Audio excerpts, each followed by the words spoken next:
What's up, everyone? We're kicking off the new format today, so bear with me, be patient as I kind of run through my notes and try to do the news off the hip here. So we got an exciting announcement today. 3 new Star Wars games are coming from Respawn Entertainment. The first game, which many people probably assumed was going to happen, is the sequel to Jedi Fallen Order. That's being directed by Stig Asmussen. It's being made by the same team that made the first game. If you don't know Stig Asmussen, he was previously at Sony Santa Monica for a while, a long time ago, was a director on God of War 3. He's legendary. The second Star Wars game is a first-person shooter, and it's being made by the team at Respawn that made Medal of Honor Above and Beyond. We'll get into this a little bit later. The third game is a collaboration between Respawn and Bit Reactor, which will be a Star Wars strategy game, which is kind of exciting because if you remember from Brian's roundup last week, Bit Reactor is a newly formed studio that split off from Firaxis, so former developers on XCOM and Civilization. So pretty exciting to have that level of pedigree working on a Star Wars strategy game. You know, we haven't gotten one of those, I feel like, in a while. So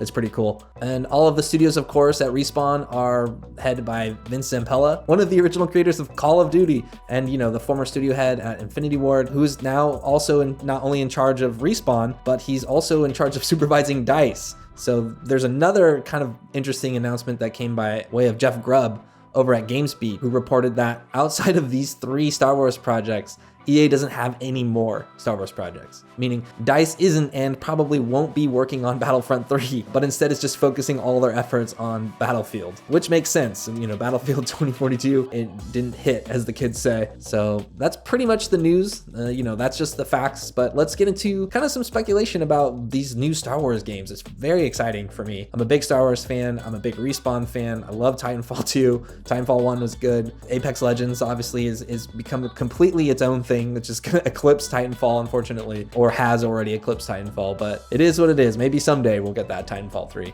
But with these new announcements, it's not it's not likely. So of course, Jedi Fallen Order was a pretty decent game. It was a cool Star Wars story. I think it was a really good first crack at that type of game from a studio that had previously only made first-person shooters, and they kind of nailed it. You know, they went for that Souls-like style, and they made like a Souls-light, if you will. The timings were really forgiving, and obviously you can adjust them with the difficulty setting, but they did it. You know, they went after that Souls format, which a lot of people try to do and kind of miss, and they made, you know, a third-person Star Wars game with a really cool and fun story that had actually some pretty interesting characters and some really, really cool set pieces, especially towards the end. And obviously BD1 is great. So I don't think we have anything to worry about from a Jedi Fallen Order sequel. A lot of us can't wait to play the next Jedi Fallen Order game, because the first one was so much fun. Next up, let's talk about the Star Wars first-person shooter project. I think it's a little more of an unknown. So the team reportedly that's working on this worked on Medal of Honor Above and Beyond, which was a VR game. It didn't quite land. The Metacritic score was 66 and the user score was 63, but it's a VR game, so there's a lot of different elements in play there. I personally didn't play it, but I just remember hearing in different podcasts and things that it didn't hit the mark. It's no Half-Life Alyx, but there is rising interest in VR, I think. Like Oculus Quest 2, removing the wires and allowing people to play that way has definitely made it easier for people to get into VR without having to hook it up to their PC or have the wire or the technical know-how, right, to kind of get in there and set everything up. And now PSVR 2 is on the way, so if this is like a VR project or a first-person project that could be in VR, it could be exciting. I think it could be an interesting thing, especially for the world of Star Wars. And I think that's a world that a lot of us love to be immersed in, and VR only kind of adds to that. But thinking in terms of a business, I'm not sure that's like the best way to get a lot of people to buy a video game.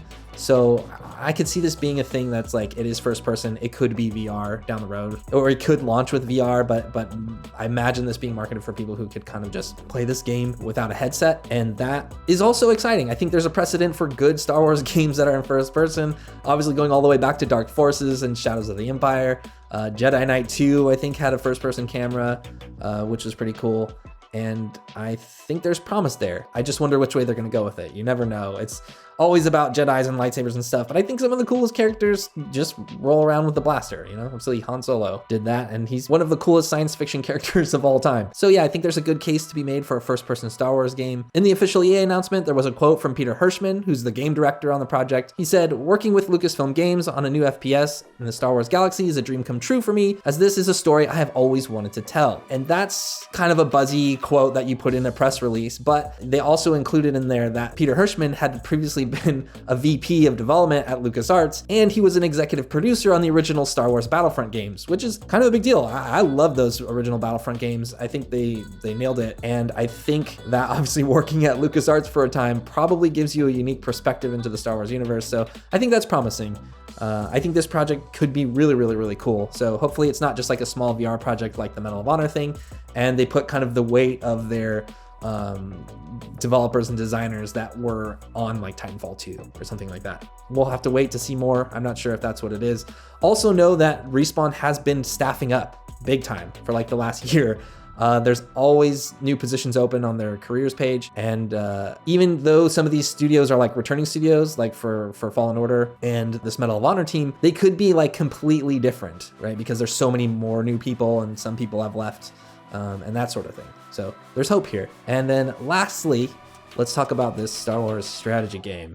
Yes, finally. So that's being co-developed by Respawn and BitReactor. Apparently Respawn's gonna handle like the producing side of things, the production side of things, and BitReactor will actually be like developing the game. And what that means is Respawn's probably going to set a bunch of milestones and say, hey, we wanna see a build by this time, or we wanna see this feature implemented by this time. And then the team at BitReactor is gonna be responsible for kind of developing those things. Who's to say exactly what that means in terms of that relationship and who's coming up with the ideas, but obviously it's gonna be BitReactor kind of executing on those. And again, those are ex-developers of XCOM, Civilization, so they have the chops, and it seems really exciting. But with a new studio, you kind of never know. And I think that's probably part of why the collaboration is good. It can take off some of the admin or leadership pressure of like having a new studio and having to figure out kind of how to run a new business on top of make a game. I think it kind of removes that element of it, and it will allow BitReactor kind of just to focus on making the game. That's pretty much all we know for now. It's hard to say what this game is actually going to be. I think if it's just XCOM with the Star Wars coat of paint, I'm totally fine with that. You know, hopefully they do more, but that's pretty much all we know for now. That's going to cover it for today. I hope you guys enjoyed the new format, and you know, keep watching as I kind of improve this and work on doing it more in real time without as many notes. So thank you so much for watching, and I'll catch you in the comments.